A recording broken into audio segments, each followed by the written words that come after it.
Welcome to Uncovered with me, Anthony Davis, and him, Ron Filipkowski.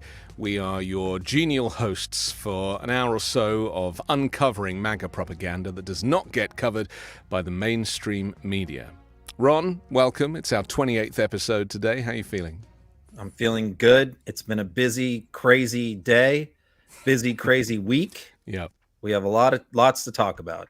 We do. Let's start with Kevin McCarthy because he made an announcement. He wrote an op-ed in the Wall Street Journal. The announcement, as most people have probably heard by now, is that he will retire from Congress at the end of the year. He wrote in the Journal, "I am an optimist. How could I not be? I'm the son of a firefighter. For 17 years, I've served in the same congressional seat, the same office in which I was once denied an internship. Only in America." And then he went on to talk about how he led Republicans to a House majority twice. Didn't mention the 15 votes it took to get him elected as House Speaker. What's your take on this? Yeah, I texted the boys last week, the Midas guys, and I said, I predict Kevin McCarthy is going to announce he's leaving before Christmas. Yeah. And he's going to end up becoming a lobbyist and divorcing his wife. So far, first box checked. Okay, so now I got to keep an eye on the other two predictions.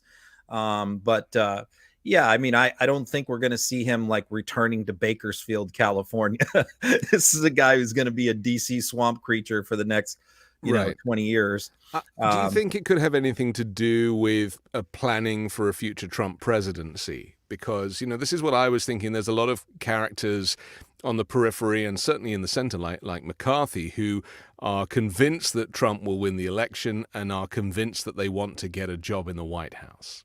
No, I don't. No, I think this is more like him personally just being crushed, that he achieved his life dream and it got taken away from him. Yeah. And he's worked his whole life for that moment. And he just simply does not want to continue to hang around there and be a backbencher who's laughed at and ridiculed by people like Matt Gaetz. So I think it's more like a personal pride thing.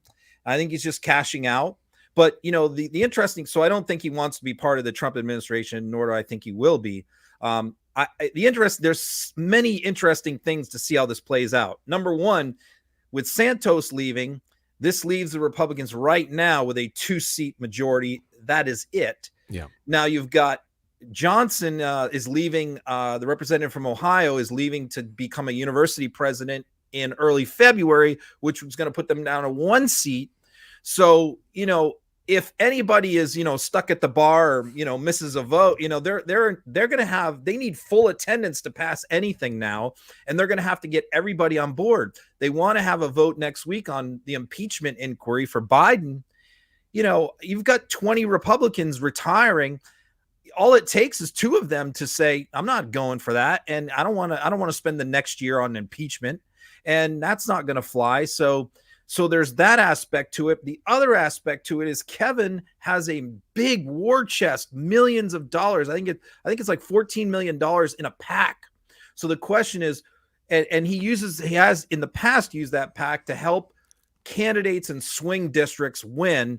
But what I have heard is that he is going to use this money as a revenge tour to where he is going to help establishment Republican candidates who are getting MAGA far-right challengers in the primary to fend them off. So he's got this huge war chest of money that's supposed to be used against Democrats that now appears he's going to use it against other Republicans. This is very powerful intel, Ron Filipkowski. Okay, That's well, why you can do a lot. Me the big money, right? Indeed, I was going to say you can do a lot with $14 million. So we'll keep an eye on this. I'm sure that more will come out in the coming days. Obviously, this was announced only a few hours ago, effectively. So this is one of those stories that you'll probably find out more as time goes on. Let's have a quick reflection on last night's town hall on Fox with Hannity, who seems to be wanting to showcase Donald Trump at every opportunity and coach him effectively. I mean, they pre-taped this so that Trump wouldn't incriminate himself. And then we saw leading questions from Sean Hannity, stuff like, well, you're not going to become a dictator, are you?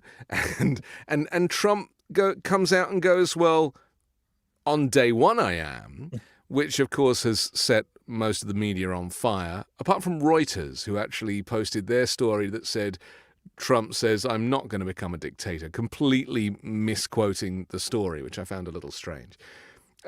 What was your feeling on that last night? Yeah, I'm a little frustrated with that aspect of it, to be honest with you, because, well, number one, you're right. I mean, Hannity is gross as far as how he coaches Trump. You know, he's done this many times before. Yeah. You know, on January 6th stuff, you know, you never really intended to do this, right? Yeah. And then many times Trump will go, oh, yes, that is what I intended to do, Yeah. and just kind of ruins it. He's done this many times with Hannity. I mean, it's ridiculous that Hannity is doing this at all, because, you know, Trump complains about MSNBC being like an in-kind contribution for Biden. But, you know, when he's doing this is a 1 hour free infomercial for the Trump campaign on Fox Airways, which they got to the FEC, the campaign finance people, they have to look into this because these kind of things are just disgusting. And he's doing them all the time. But the frustrating part to me is, you know, somebody can't, if this is going to be what interviewers are going to do with Trump, which is, are you going to be a dictator or not? That's so dumb. When I do jury selection and I'm representing, let's say, a black client, I don't ask prospective jurors, are you racist against black people?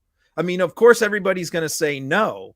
You have to ask questions that are designed to find out if they're racist without actually asking them the question. So you know, have you ever visited certain neighborhoods in town? Yeah. Have you ever, you know, been here or done this? You know, you're trying to flesh out whether someone might be a racist without asking them the dumb question. So that's what you do with Trump. You don't say, are you going to be a dictator? You say, well, Trump, you put out a video where you said you were going to round up all the homeless people in America and put them in internment camps. You know, are you really going to do that with executive order? You ask it that way. But you're asking for Hannity to be a journalist, and I think that might be pushing it. Not Hannity. Somebody else, I'm saying. Well, that's if Trump will sit in front of somebody else. You know, I mean, he has had some, you know, Jonathan Swan, for example, had some success. Right. But, you know, I would love to interview Trump. I actually dream about interviewing Donald Trump. And the secret is entrapment, right? That's how you present questions. Each question is entrapment. The other question that was asked that has caused controversy was, are you going to abuse your power? You know, are you going to take advantage? And again, he basically said yes, because he said, well, they're doing it to me. That's how he started. Got a round of applause from the audience. I mean, Trump is not denying his authoritarianism. He's not denying his future dictatorship. He thinks it's funny. He loves it. He loves Kim Jong. He loves Putin. He loves President Xi Jinping. These are the people he wants to emulate. How do we get to a point, Ron, where the former president, disgraced former president, and potential future president is an outward dictator authoritarian, and no one seems to be able to do anything about it? There's this push-pull here because his base, his MAGA base, loves this. This is what they want to hear. They love it. I can tell you when he says that kind of stuff, their reaction is, hell yes. You know, damn right. That's what we're going to do. Yeah. And, you know, we're going to get to Kash Patel later, but yeah, I mean, they brag on these podcasts all the time. Hell yeah, we're going to take MSNBC off the airwaves. We're going to lock up Pelosi. Yeah, we're going to lock up Joe Scarborough. So they brag about it. They love it. And so, but you know, people like Hannity understand that base is not going to win elections. Right. And, you know, they try and drag Trump back to the normal center, and he just won't go anymore. You know, it's kicking and screaming. I heard John Bolton interview this morning, you know, Trump's so sorry. You know, and I really thought that he was going to say something good about this, but he didn't. You know, what he said was, you know, I trust the institutions. I trust the Constitution, and the guardrails are there, and they're going to check Trump. And I'm just like, you obviously haven't listened to what he's said in the last 3 years, because what he said is everything that Bolton said in this interview this morning. Trump understands that that's what thwarted him the last time, and he has a plan to make sure that doesn't happen again, that those people are not going to be there to stop him. And let's be clear Bolton talked about, people in DOJ are going to resign. It's like Trump is not going to bring anybody into DOJ this time who's going to threaten to resign. Right. Well, talking about Kash Patel as a CIA director, we'll come to that in just a minute, as you said. But let's also be clear that Trump is not smart enough to do this stuff by himself. No. So obviously we have the Heritage Foundation, this Project 2025 document, which has been contributed to by dozens and dozens of far-right and Christian nationalists and Christo-fascist organizations. They're all listed. I mean, there's pictures of all the people that contributed in the document. You can download it off the website. So there's that group, but there's also the Stephen Millers and the people in Trump's immediate orbit who are writing the Hitler speeches and are actually taking him down this dictatorship road, which is why I say it's a very clear decision. Joe Biden democracy, Donald Trump dictatorship, you decide what you want.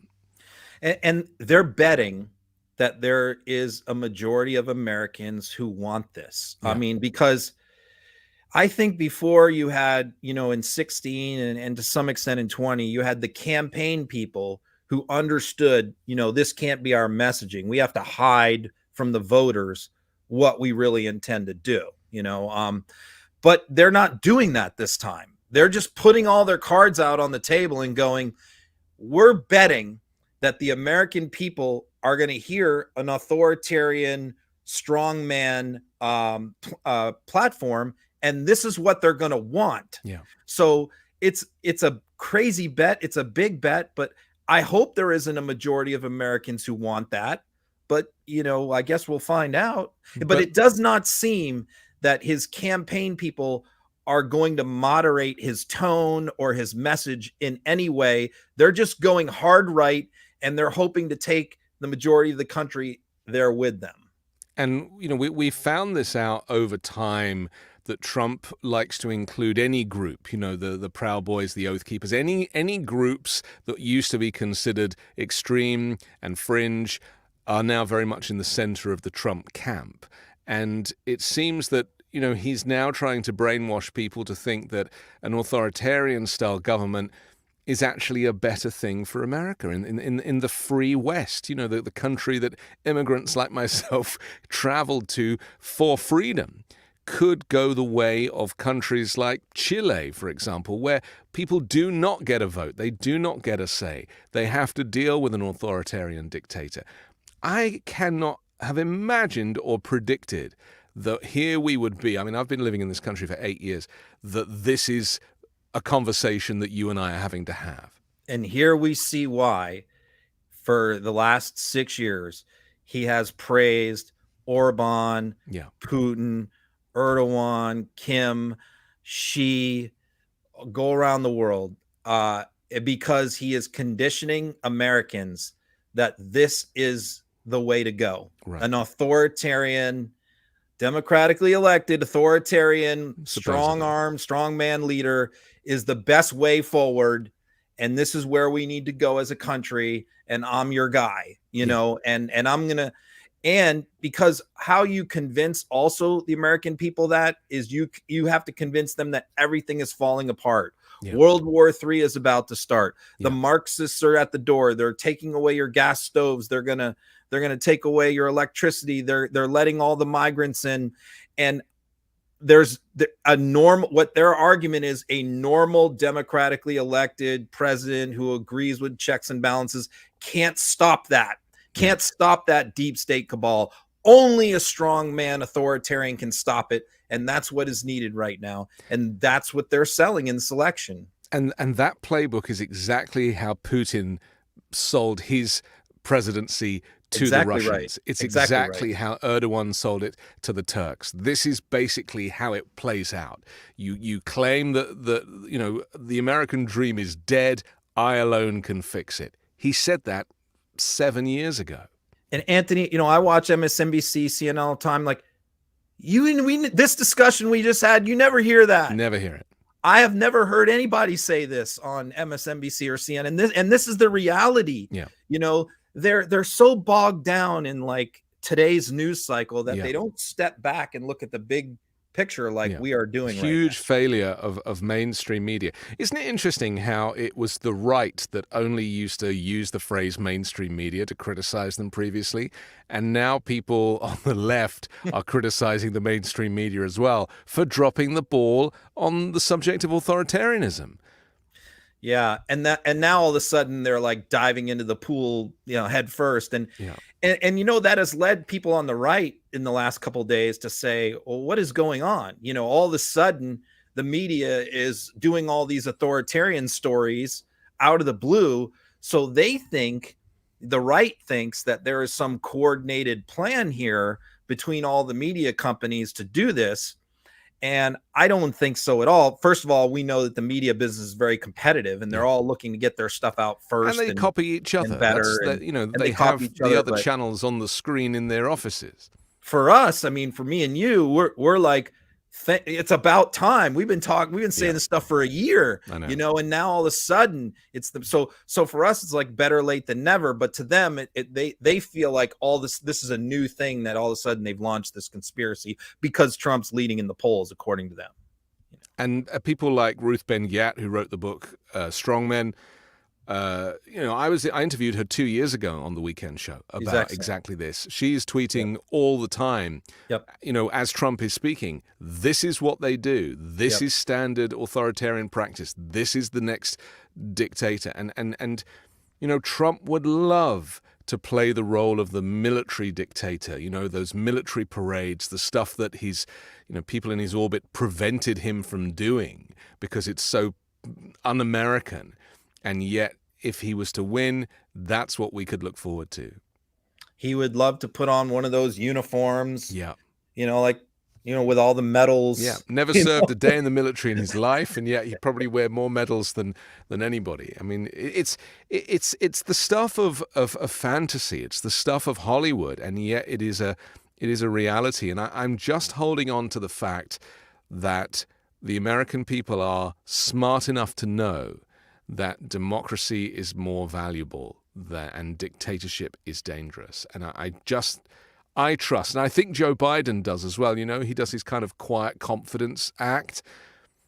Maybe, he knows American people much better than I do. I think that he is relying on the fact that the American people are fundamentally good and smart, and they know better than to vote for somebody who is an extremist. Yeah, I do think that at least 60% of the country is that still. Yeah. And I do think there's this big chunk of people that haven't paid attention yet and are not going to pay attention until like September, unfortunately. And so, yeah, those are the people that I think are going to break the right way when push comes to shove. I hope so. Agreed. Unfortunately, the Trojan horse has already been put into place, and that is Mike Johnson, who is second in line to the presidency. He is a far-right Christian nationalist. He's trying to rewrite the history on January 6th. Should we take a look at this clip of him kind of explaining why he needs to blur faces of January 6 defendants? Here they are. The release of the January 6 tapes is a critical and important exercise. We want transparency. We should demand that the American people do. House Republicans trust the American people to draw their own conclusions. They should not be dictated by some narrative and accept that as fact. So they can review the tapes themselves. We're going through a methodical process of releasing them as quickly as we can. As you know, we have to blur some of the faces of persons who participated in the events of that day, because we don't want them to be retaliated against and to be charged by the DOJ and to have other concerns and problems. So that's a slow process to get it done. We're working steadily on it. We've hired additional personnel to do that, and all of those tapes ultimately at the end will be out so everybody can see them and draw their own conclusions. What the actual F? I mean, you described it as him stepping on a rake. I was at a traffic light on my way to lunch when I saw that from ASIN, and I just immediately drove off the road and texted the boys and said, he just confessed to obstruction of justice. Yeah. We got to be all over this. And we immediately put out a story, right away. And kind of, it wasn't just us, but that whole thing blew up. And his spokesman walked that back 4 hours later and said, No, he didn't mean, trying to hide it from the DOJ, just the general public. But here's the problem for Mike Johnson, which is, McCarthy pledged that he was going to release the 40,000 hours of J6 tapes, which the right-wing conspiracy theorists have been clamoring for years. Okay. You've got people like Julie Kelly, who wrote a book of an alternative history of J6, Darren Beatty with Revolver News, who's behind the Raps and other conspiracies, Mike Davis, so many of there's a whole cottage industry of J6 alternative history people on the right. Okay. And they're platformed on Newsmax and Fox all the time.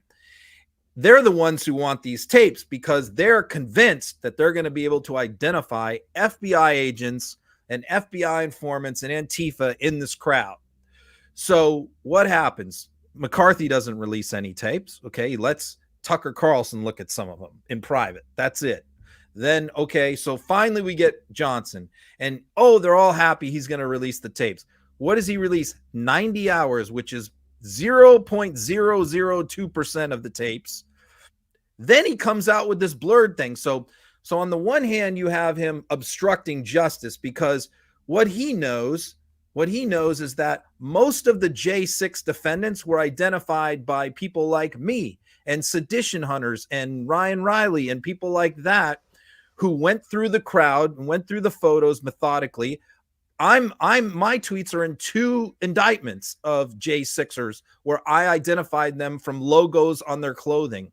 Okay, so that's what Mike Johnson knows, is that we are better at identifying people than the FBI is in many cases. And so he's trying to blur it out. But what he's also doing is the people on the right who have wanted these tapes for so long, he's ruining it for them, because how are they going to identify Antifa and FBI if the faces are blurred? So it's a complete mess. The other thing, I mean, it might be trivial, but, the public purse is paying for faces to be blurred on video. And for anybody who works in video will know it is very expensive and time-consuming to start looking at video and blurring faces, because you have to get the software to track that face as it moves around, and it's not an easy overnight job. It's a big job and very expensive.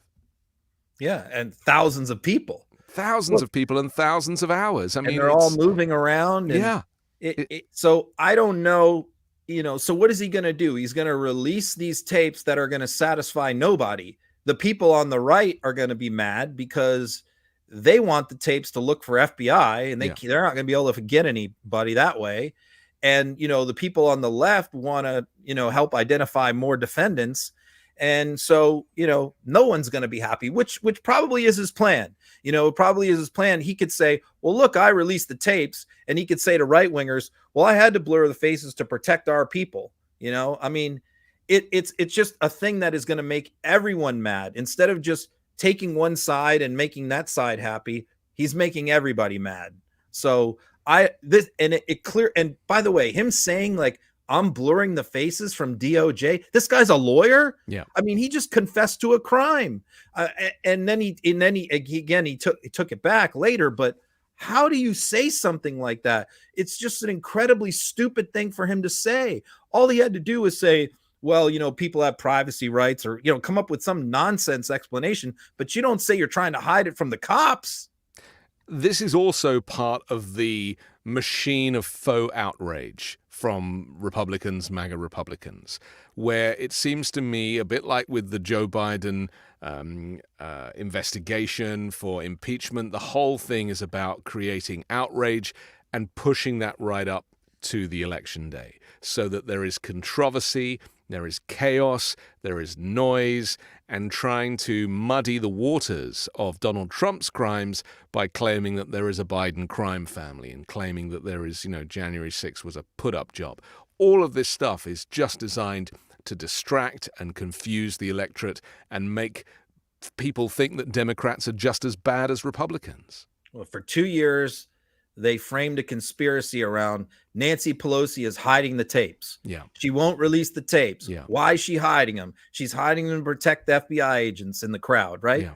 So they can't use that anymore, because now their people are in charge. They have been in charge for a year, and we still don't have the tapes. So it's like, who are they going to blame now? What's the next?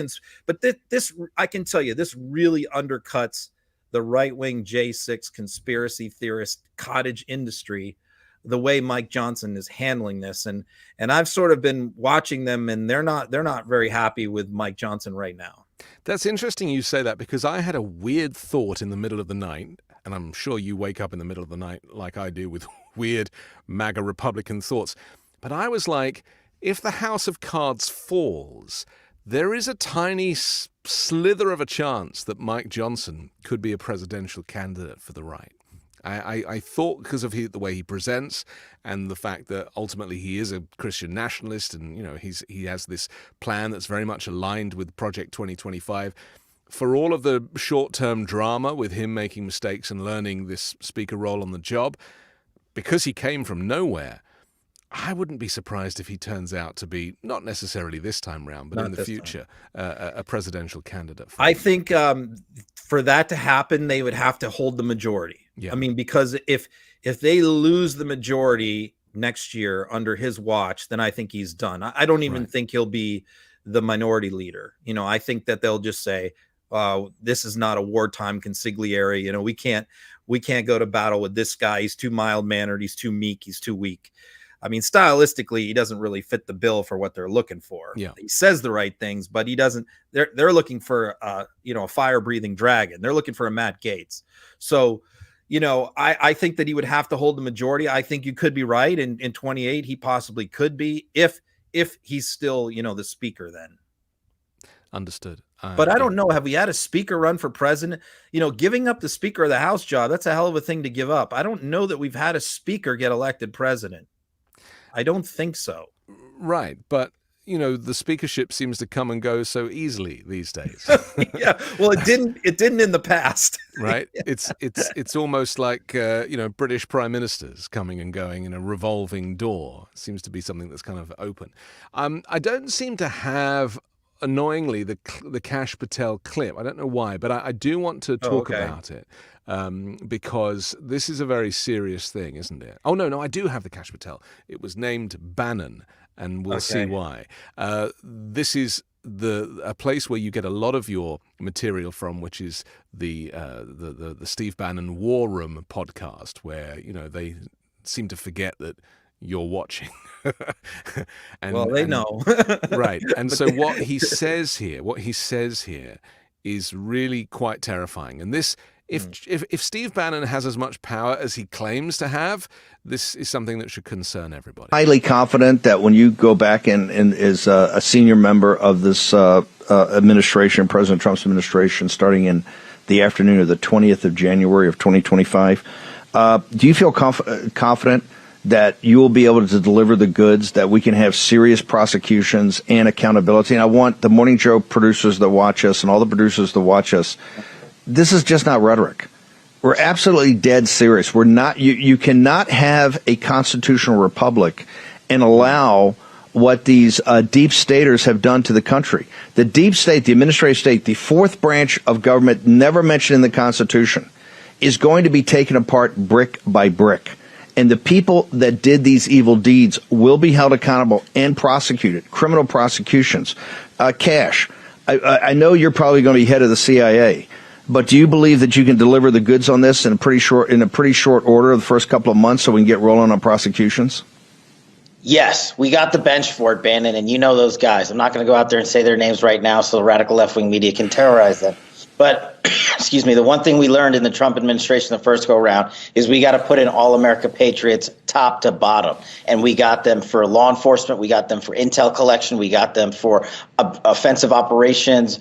We got them for DOD, CIA, everywhere. And the one thing we will do that they never will do is we will follow the facts and the law and go to courts of law and correct these justices and lawyers who have been prosecuting these cases based on politics and actually issuing them as lawfare. We will go out and find the conspirators, not just in government, but in the media. Yes, we're going to come after the people in the media who lied about American citizens, who helped Joe Biden rig presidential elections. We're going to come after you. Whether it's criminally or civilly, we'll figure that out. But yeah, we're putting you all on notice. And Steve, this is why they hate us. This is why we're tyrannical. This is why we're dictators.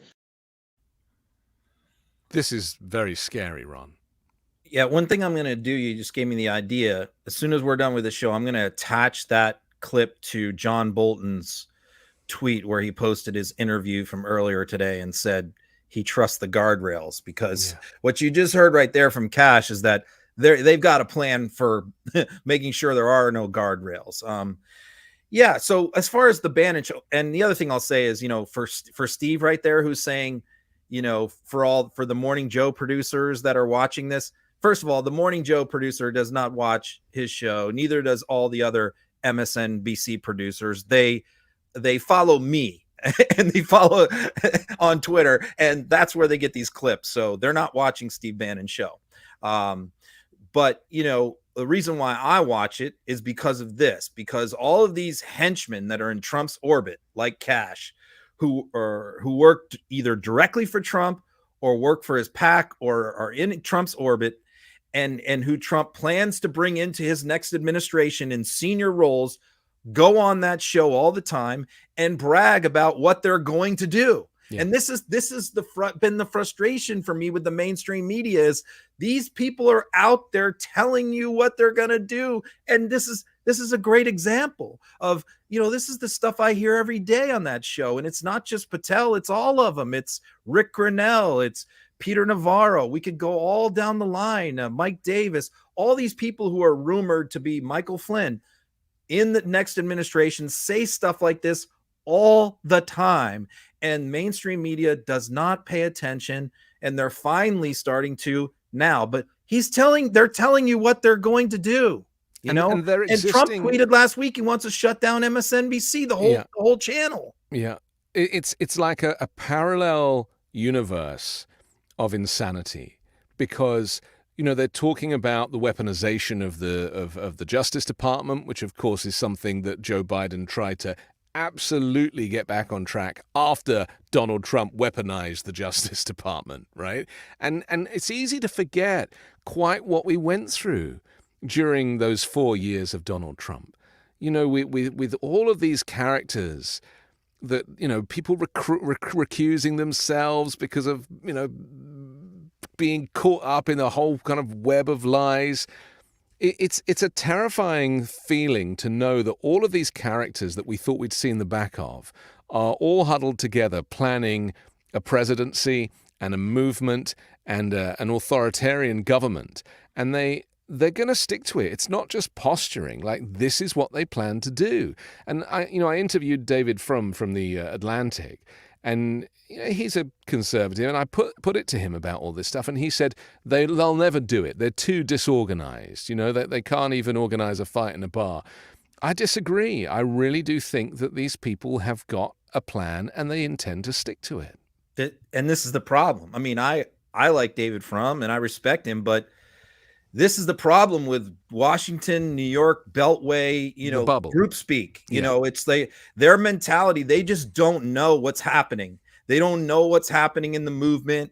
They don't know what's happening behind the scenes with Trump. I listen to everything these people say, and people say, well, Trump is, he's just talking nonsense. He's just bluster. No, these people understand. They've had postmortems.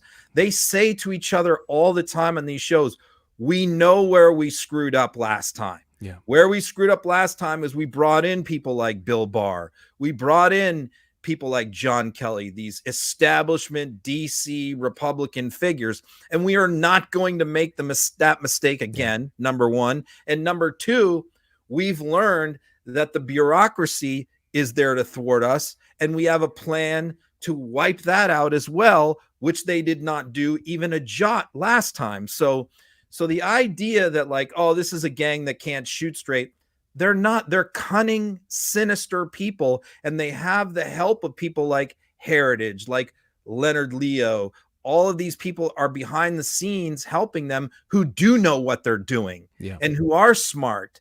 And so, this is. I wish I could shake these people. I try to show them with my clips, like what these people are saying. and either they just don't believe it, or they think it's funny. I mean, that's the other thing. People think that there is humor attached to this, and there is nothing funny about it. It is deadly serious.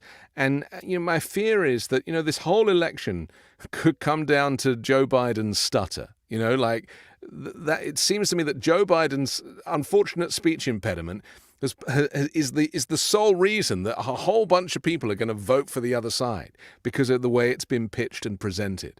That he's this, he's that, and he bought a car for his son and got paid back. These tiny little things that would be considered quite normal in reality in this parallel universe have been over-dramatized, over-represented, and are going to be the reason why Democrats could fail in November if they don't start to take this more seriously. We have to. I mean, I said this before. If we were sitting here with a president with a 55% approval rating and he was 65 years old, I wouldn't worry. I would be sitting here going, "Oh, we're going to wipe Trump out. We're going to crush him."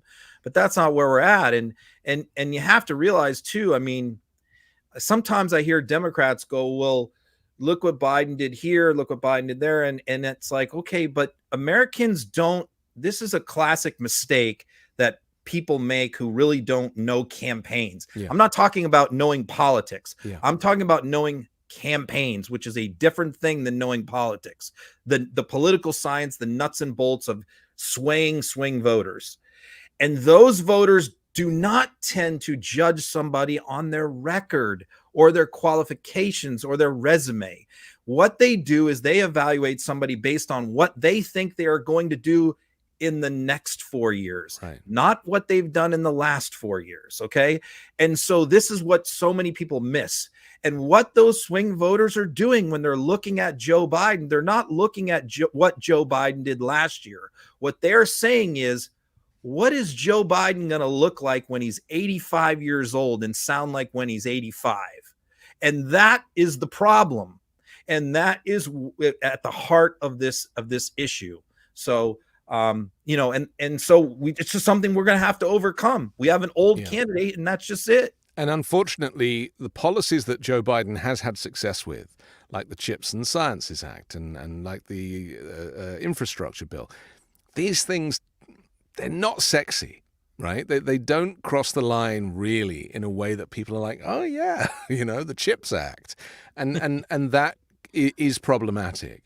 I do worry that the Democrats kind of rested on their laurels and didn't position a new candidate. I adore Joe Biden. I genuinely do. I think he is a true public servant and somebody who has devoted his life to public service. So from that perspective, I think he is an excellent former senator, public defender, vice president, and president. As a future president and presidential candidate to defeat the rise of authoritarianism, that is a big ask of this guy. It is a big ask of anybody. But somebody who's going to be 81. It's a tall order. And I agree. I think Joe Biden's been an excellent president. I think he's done a great job. I've said before, I thought he was going to do one term and go, but he believes in his heart of hearts that he is the best person to beat Donald Trump. And I don't necessarily agree with that, but once he has made that determination, then we just have to get behind him and that's it. We have to win. And we're winning because, I'm not a Democrat. I don't even get to vote, but I am vehemently pro-democracy. And I recognize as an immigrant the importance of America remaining free and not banning Muslims just because of their faith when they haven't done anything wrong. Do you know what I mean? It's like that is the dictatorship that I fear. And I'm also slightly worried when I watched that town hall last night. I don't know whether Donald Trump had some kind of adrenaline shot or some vitamin mix injected into his neck before the show. He was on good form. He looked strong. He looked energized. He had good orange color in his cheeks. I mean, and that is the problem, is that Joe Biden cannot play like that. And Trump is incredibly lucid. Let's be brutally honest. Take a photo of Joe Biden 8 years ago and put it next to a photo of him now. Yeah. He doesn't look anything like he did 8 years ago. Yeah. He looks old and he sounds old and he walks old. And you might say, well, I'm being unfair, I'm being mean. I'm just telling you the way he's being perceived by swing voters. Yeah. Yeah. And he's not getting any younger. Those things aren't getting any better. And people will be asking, what can I do about it? And I think this is something that I don't want to sit here and just moan with you. This is not the purpose of this show. Right. The purpose of this show is to uncover the MAGA propaganda, to prove the point that America is not as bad as they claim, and that actually this country is doing really rather well. And Joe Biden is responsible for an awful lot of that, not to mention navigating us out of COVID. So what can people do to spread the word, to sound the alarm, to support the administration and help them to win? People that care about their freedom.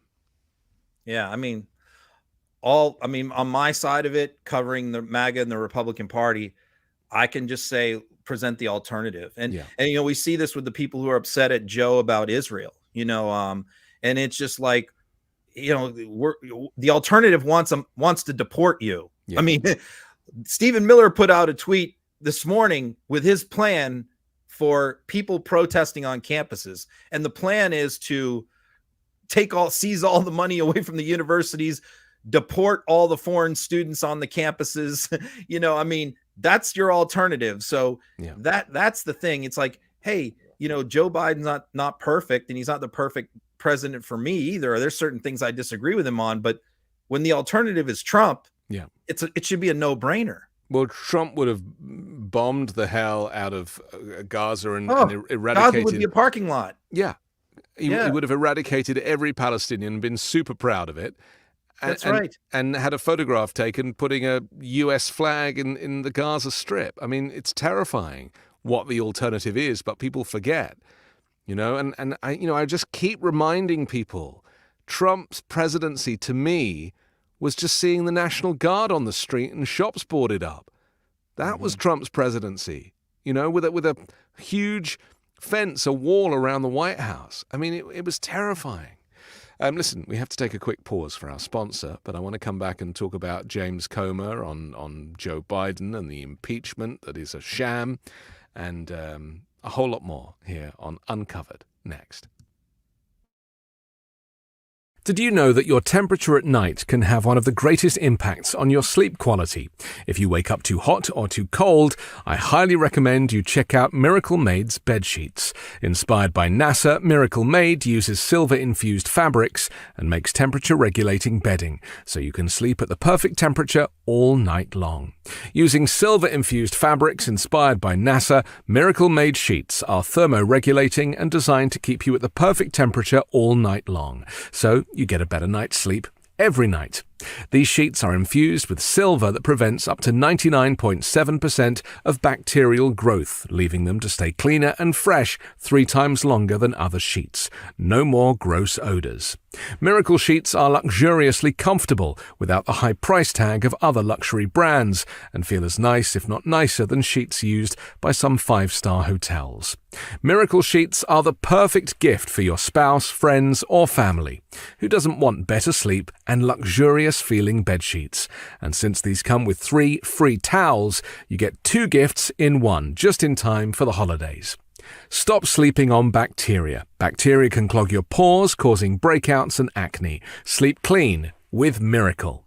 Go to trymiracle.com/uncovered to try it today, or gift it to someone special this holiday season. And we've got a special deal for our listeners. Save over 40%. And if you use our promo code UNCOVERED at checkout, you'll get 3 free towels and save an extra 20%. Miracle is so confident in their product, it's backed by a 30-day money-back guarantee. So if you aren't 100% satisfied, you'll get a full refund. Upgrade your sleep with Miracle Made. Go to trymiracle.com/uncovered and use the code UNCOVERED to claim your free 3-piece towel set and save over 40% off. That's trymiracle.com/uncovered to treat yourself, a friend, or a loved one this holiday season. And we really do recommend the miracle sheets. Ron and I both have them, and we fight over them, don't we? You take up way too much room. I mean, I'm not just saying that because they're a sponsor. They're on my bed. I really like them. Let's talk about James Comer. He might be, at the moment, the dumbest person in Congress.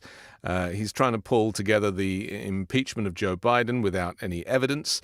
Now they're talking about like $4,000 that was transferred from Hunter Biden's account to Joe Biden's account.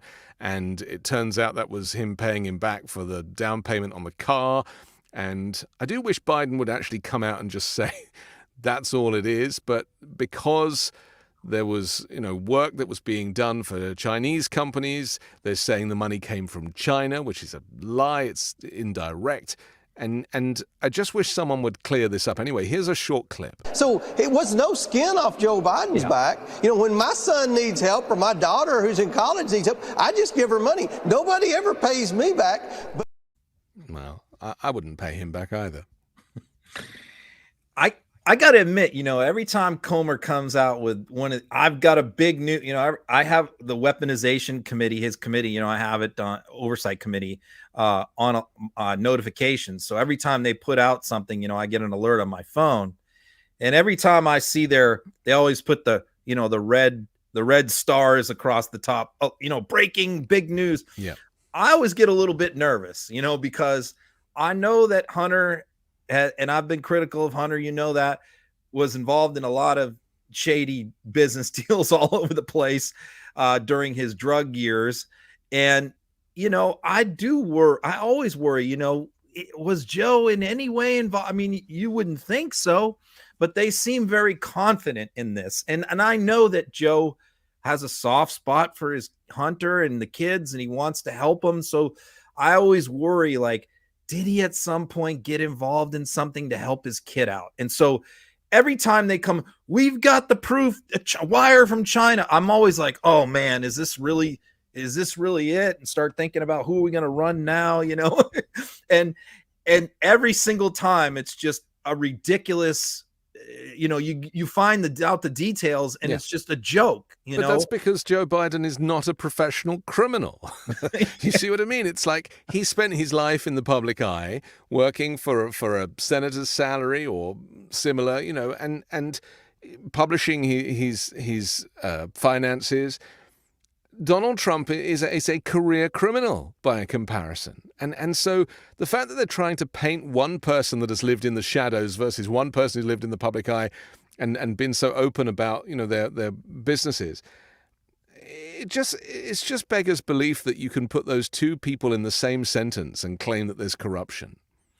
Yeah, I mean, all they're doing is they're looking for any instance where money went from one of Hunter Biden's accounts into one of Joe's accounts. And so far they've come up with two cases. The one was the $40,000 loan that he repaid, and then these 3 car payments when, his credit was wrecked. It was in the height of his drug years, and Joe went and bought the car for him, made the first 3 payments, and then Hunter took over the payments. So that's what this is. I mean, but if Comer would just come out and say, look, this is 4,000, but he doesn't do that. No, they leave out the details. They leave out the details, and he goes, Joe Biden, when I first saw it, I'm like, oh, this sounds bad. Joe Biden is getting wires from a Chinese, company and directly. Well, they just say China. They say from China or from Russia or from Saudi Arabia. The whole country didn't send the money. The government didn't send the money. So when I saw that, I'm like, oh my God, Joe's getting monthly payments from China. What the hell is this? Then you find out it's 3 car payments. You fell for the propaganda. I mean, you should know better. I worry about everything, man. I'm worried. Yeah, but Joe Biden isn't worried, and in fact, he was asked a question in a press conference today. Or yesterday, last night. You never really know when it is because these things show up on the feed. But he was asked about these payments and this type of stuff, and he just went, "It's all lies. It's just all lies." And then he turned on his heels and walked away, albeit quite slowly. And this is the problem, isn't it? If you don't address these things head on, then people are going to wonder, and, it leaves things unsaid. And my worry is that Karine Jean-Pierre is not dealing with these things in press conferences. And so who is the spokesperson for Joe Biden to, close the door on these conspiracy theories? Where is that person? Well, it should be a campaign spokesperson. It can't be somebody from the White House, which is what handcuffs KGP, and she can't really say anything. Right. So which it has looks to be a fishy campaign to the average person. And we don't really hear much from those people. Really, who it is right now is it's Dan Goldman and Jared Moskowitz and Jamie Raskin and Midas Touch, right.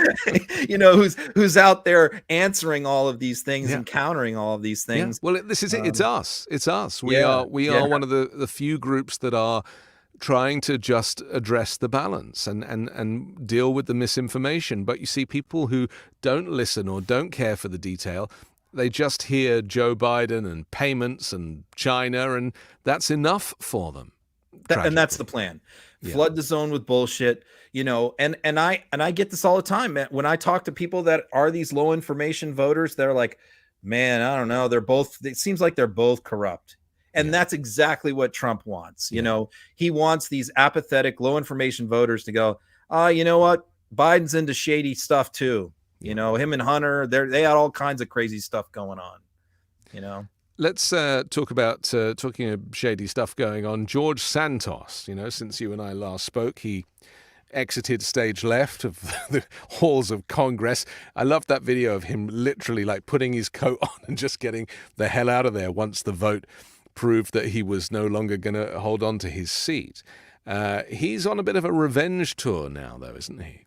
Yeah, and he's got his cameo business going, which is some of my favorite tweets right now are George Santos cameo videos that people are posting that they're buying. Which I'm gonna say this. We talk behind the scenes. So he's supposed to be going on Laura Loomer's podcast, which I hyped a little bit because I know I'm familiar with Laura's interview style, let's say. And if anybody's going to pull all the seedy, sordid details, name names, and pin him down, it's going to be Laura. And, I think she can do it. And I think he'll talk to her different than a mainstream person. So, I had talks with people all the time, like even people that wanted him gone, and I certainly wanted him gone, they don't hate the guy. I mean, he is, I don't know, there's something about him that makes brings him hard color to hate. to the conversation, doesn't he? What? He brings color to an otherwise kind of miserable scenario. That's why I kind of said, like, even with all the shit that he's done, there's like 50 Republicans in the House that I think are worse than him, who are but he's still going there. to expose them now, isn't he? Because, he does know where the bodies are buried. I hope so. And he wasn't there very long. Yeah. But, he probably does know a lot. And I hope that he does start naming names. Let me tell you, if he goes on Loomer's podcast, I'm going to be watching that live because it's going to be good. I hope he does. The rise of Christian nationalism we've touched on a little bit. And, again, I always want to caveat these conversations with we're not talking about, regular moderate Christians who love thy neighbor. We're talking about people who want to control women, prevent them from accessing abortion, talking about people who have, extreme views about LGBTQ plus community, don't believe trans people have the right to exist and everything. Basically, Mike Johnson, the Speaker of the House, is what we're talking about. But this rise of Christian nationalism is something that Donald Trump has obviously embraced, as he embraced the extremes of the Oath Keepers and the Proud Boys and fine people on both sides. You tweeted a video, I'll play it now, of Trump being preyed on, or, because they think he's the Messiah, basically. And the fact they weren't allowed to touch him, I think, is even funnier. Just take a look at this. The gates of hell will not prevail against him. Lord, we speak this over him. Lord, I pray for protection over him. I pray for protection over his family. And Lord, that all the weapons formed against him will not prosper. Yes. Lord, they will come to nothing, and the traps that are laid against him. Yes. Lord, the people that laid the traps, they will be caught in their own traps. Yes. So, Father, we thank you now, Lord, for great favor. And I pray, Lord, that we will get President Trump will trust in you, yes, not always understanding, but acknowledge you in all his ways, Lord, and I trust you that you will direct his paths. I was thinking about Trump's face during this. You know, he's obviously, you know, being What is he calm thinking? and quiet. But what's he thinking? Is he thinking, I cannot believe they are falling for this trick? That, you know, because he's not a religious person. He cares nothing for Christianity, clearly. And yet he is using these people for his own gain. He's thinking, I can't wait to get the hell out of here. And you do see those very brief moments during events like this, when things like this happen.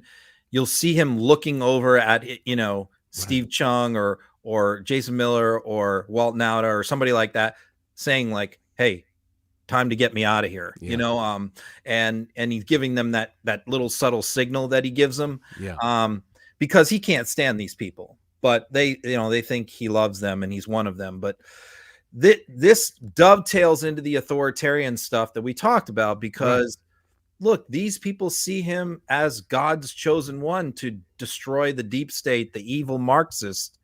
And he's been chosen by God. And they're saying, well, yes, we understand that he's an imperfect messenger and he's not, you know, as Christian as we are, and he's not a big believer like we are, but God chooses imperfect people, you know, to carry out his goals, and he's chosen him. And so you see this in the opening prayers. Every Trump event, every rally, you get a prayer very similar to this, which is, there's evil people out there, the evil Democrats. They want to destroy America. They want to destroy us. They hate Christians. And this is our savior. This is the man who's going to defeat them. And so it's very much a religious movement as much as it is political. He was asked about his own faith again. He doesn't do very well with this question. Let's take a look. How do you do this? Where do you draw your strength from? We're talking about faith. How do you do this every day? How do you get up and fight for every single one of us? It's probably the biggest question I get. The second biggest would be, they're not going to be allowed to do it again. Okay, you know what that means. Okay, that's number two. But number one is, how do you do it? One of the reasons is that I have the highest poll number. I have the highest poll numbers. I think it was a little out of sync, that. But the point is that he cannot answer that question. It was a bit like when he was asked on that Christian channel that time about his favorite Bible verse. He does not have any interest in this topic, never has. He co-opted the evangelical movement so that he could, you know, get votes. He's running with it. And he talks the talk. But these people, I mean, you know, I'm an atheist. It's a difficult person to have this conversation with. And I respect people have a right to their religious choices and their belief systems. But this guy is grifting you guys. Can you not see that? He's taking your money and he is pretending to be someone of faith. Yeah, and there was a big windup before that where she, you know, I cut it, but she was talking. That's why she mentioned we're talking about faith. Yeah, where she had led into that, saying, you know, talking about Christian faith and all of this, and she said, you know, where do you draw your strength to fight back these evil forces? And what she was looking for in an answer was something from the Bible, you know, something that he would say, like some passage in the Bible or a prayer that he heard of or something a minister said to him. That was the answer she was looking for. But what she got was the truth. Yeah. What he gave her was the absolute truth, which is, look, if you follow Donald Trump on Truth Social, what he tweets more than anything else is poll numbers. Right. He tweets poll numbers every single day, every favorable poll he can find. You know, some college in Iowa did a poll of some county where he won. He's tweeting that out because that is his strength. That is where he draws his strength from his supporters. If he didn't have them, if he was polling at 40%, he would have nothing to fight back, nothing to raise money with. The money would not be coming in. Okay. People would not be giving him money, and he wouldn't be able to win, and he wouldn't be able to beat these criminal cases. So everything, his whole existence, his ability to beat these criminal charges, his ability to keep money in, is all based on polls. and his ability to win this next election, and the ability of him to convince people that he is going to win the next election. Because once people think he's not going to win, all of that goes away. No one wants to back a loser. It's literally the Wizard of Oz curtain coming down, and you're seeing Oz behind the curtain. If the poll numbers go down, that's what happens to him. So he does draw his strength and energy from polls. And there is a deeply personal aspect to this as well, because, of course, the malignant narcissist is insecure, suffers extreme personal insecurity. And any poll or any supporter, no matter how extreme they are, gives him that little emotional boost that enables him to get up each day, and instead of eating his feelings, to get up on the rally stage. And they've come good for him. Yep. And every time a new poll comes out where he goes up a little bit, he gets very pumped up and very excited. It's a sad existence when you think about it. He's living and dying through polls that really don't mean a whole lot. I mean, polls in 10 months out, 11 months out mean very little, but to him they mean everything, because the whole argument that his opponents in the Republican Party have been making is that he is going to lose to Joe Biden, therefore we got to ditch this guy. But he could hold up those polls and say, you guys are wrong. I'm gonna beat Joe Biden. And it really undercuts the argument of DeSantis and Haley and other people like that. Marjorie Taylor Greene, as you know, she is another extremist and great supporter. The abortion debate rages on, but the kind of new argument that we've heard from Speaker Mike Johnson in an old clip and this tweet from Marjorie Taylor Greene is connecting the reason why we shouldn't be aborting fetuses is because, and I quote, there are major staffing shortages reported in every sector, from big companies to small businesses to police departments to air traffic control. We have a population loss that is starting to show severe effects because over 63 million people have been murdered in the womb, is what she says. I mean, this is unfathomable on an intellectual level, on a common sense level, and yet they're still running with this debate. This is the merger of two groups that have very little in common, where their conspiracies are crashing together, which is the oligarchs. You have your Elon Musks, your global industrialists, your global venture capitalists that view population decline as a threat to their business empire. Okay. You got to have customers, right? So Musk talks about population decline all the time. And it's also why he claims is his reason for having 11 kids is because he's trying to help with the population problem of the world. So he's constantly preaching about having more babies and this and that. And they talk about sperm count going down in the males and what the reasons for that are, and there's conspiracies behind that. So you have that, and then you have the anti-abortion movement. So what Marge has done is taken the industrialist, the oligarch concerns about the workforce, and also actuarial concerns about having enough workers to pay into the Social Security. Yeah, well, that's what Mike Johnson said in that old clip, right? That Social Security requires these babies. Right. And with the abortion argument, which is saying, look, we need babies. So we have to force women to have babies. And my comment to that was like, Marge, please make this the Republican Party argument for 2024 that abortion needs to be outlawed because we need more babies to work in industrial plants. Talking of fatherhood, in that same interview, Donald Trump was asked about how his son Barron is doing. Here it is. He's a good tall guy, too, very tall. How tall is he now?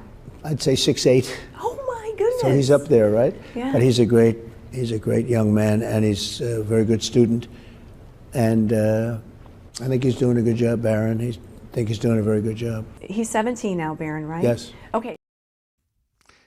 I mean, firstly, how tall is he? I'd say 6'8". Who starts a sentence with "I'd say" when you're talking about something factual like height? That is weird. But secondly, saying that, yes, he's very good. He's very, very good at what? Very good at being a human, very good at being a 17-year-old. That was one of the weirdest answers to a question I've ever heard.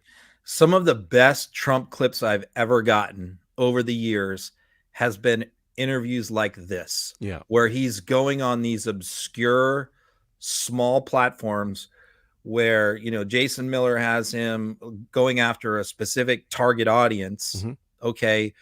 But he's going to get asked some weird questions. He's not going to get asked Sean Hannity questions. Okay. They're my favorite ones to watch and clip. I'd much rather watch him doing a Moms for America podcast interview than Sean Hannity, because I know what Sean Hannity is going to ask.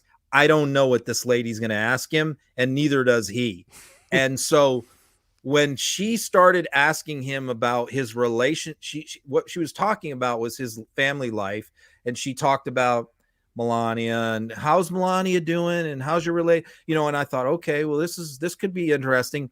And then she asked him, what's your relationship with Barron? And I said, oh my God, I was so, you're hitting the record button, because you're like, he's never been asked this before. No. And he doesn't even know the answer. That's the other thing. He has no relationship with Barron. Yeah. I mean, you can see from my Twitter account, I've tracked Mar-a-Lago and Bedminster every single day, what's going on behind the scenes. I follow hundreds of people who are in there every day. I never see Barron. The only time I see him is maybe once a month walking into a dinner, with Trump. And that's about it. And if that.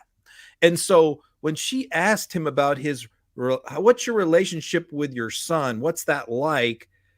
I thought, what are we going to get here? And what we got was his height. Yeah. And he's a good student. And the last part was the most bizarre. He's doing a good job. Yeah. He's doing a really good job. Yeah. What does that mean? He's so 17 years old. Weird. And, this is a good moment to contrast how Joe Biden would have answered that question, right?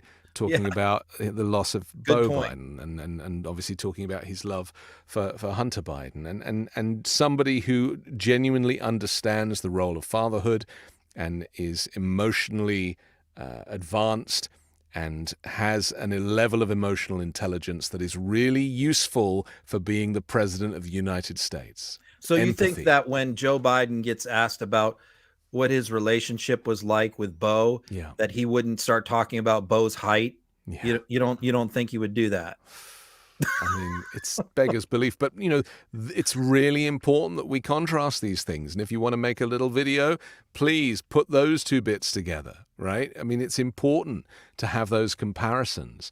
Can you talk to us about this story that was breaking today about Bridget Ziegler, the former board chairwoman of Mums for Liberty, facing calls from both conservatives and from liberals to resign amid emerging details surrounding her husband's sexual assault allegations. This is in your district. This is the Sarasota County School Board, which is going to convene for its final meeting of the year, with calls growing for this board member to resign. What's the latest on this, Ron? Well, her husband is the chairman of the Florida Republican Party, and everyone has called for him to resign. DeSantis, the entire Florida cabinet, Rick Scott, you name it. But he hasn't resigned yet, and they have called an emergency meeting for next week. Maybe he will. Yeah. As you said, she is on three things. She has like some kind of leadership institute type thing that is her main source of income, where she gets like $120,000 a year. It's like a conservative family think tank. She's on the school board, as you said, and she also is on the Disney board. DeSantis appointed, when he took over the Disney area, he appointed her to that.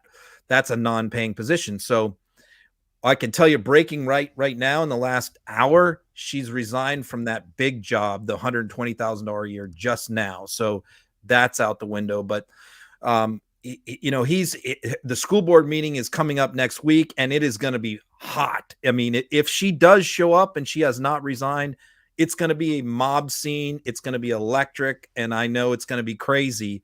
So I'd be very surprised if she tries to hang on. And she's already announced previously that she's not running for re-election. So why she would show up at this meeting and put herself through this at this point, I don't know. But what has got everybody worked up is this, and the people who have called for them to resign have all said the same thing.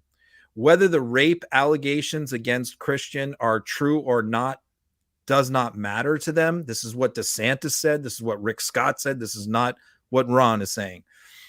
What matters to them is the fact that they were involved in a three-way relationship with this woman outside their marriage, and it's the height of hypocrisy. They've called gay people perverts.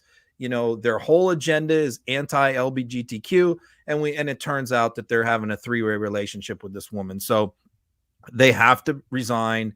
It's a huge story here locally, of course, but it's also a huge story nationally, and it shows the hypocrisy of Moms for Liberty and a lot of these other groups. And they choose names like Mums for Liberty on purpose, don't they? Because these are very kind of emotionally reactive titles, but they don't really reflect what is going on behind the scenes. It's a bit like, the branding of pro-life. These things are ultimately contradictions when you find out what's going on behind the scenes, as you just said. And, it makes me think of that former head of Liberty University who saw all that controversy. In one breath, you're preaching the gospel and, you've got to live by God's rules. And yet behind the scenes, they're throwing sex parties and doing cocaine. It just seems like it's systemic. It's like, if you're out there and publicly your obsession is you're against one thing, it almost seems inevitable that that's what you're doing behind the scenes, right? Yeah. Wow. But that in itself is something that doesn't get much column inches or analysis in the media. The hypocrisy of this kind of extreme religious republicanism. And why is that? Why are people not really prepared to go there? Is it because of the religious connotations, or is it because, maybe. they fear retribution? Yeah, maybe. I mean, look at Ronnie Jackson's Twitter account on a Sunday. Yeah. He wakes up in the morning and he'll tweet out at 10 a.m. the most pious Bible verse you can imagine about peace, love, and happiness and loving your neighbor. And then, 3 hours later, when he gets out of church, it's all hate and venom. That's these people. They, their Christianity is a little bit different than mine. Interesting. Okay. Listen, we have to finish, but always a thrill and a pleasure to have these conversations every Wednesday. If you missed any of the show, as soon as we finish, you can rewind and watch it again. You can also download the audio podcast, which will drop later on tonight. And if you'd like to support our sponsors, you can find them down in the description as well. Ron, have a great week. I'll catch you next Wednesday. Okay, sounds good.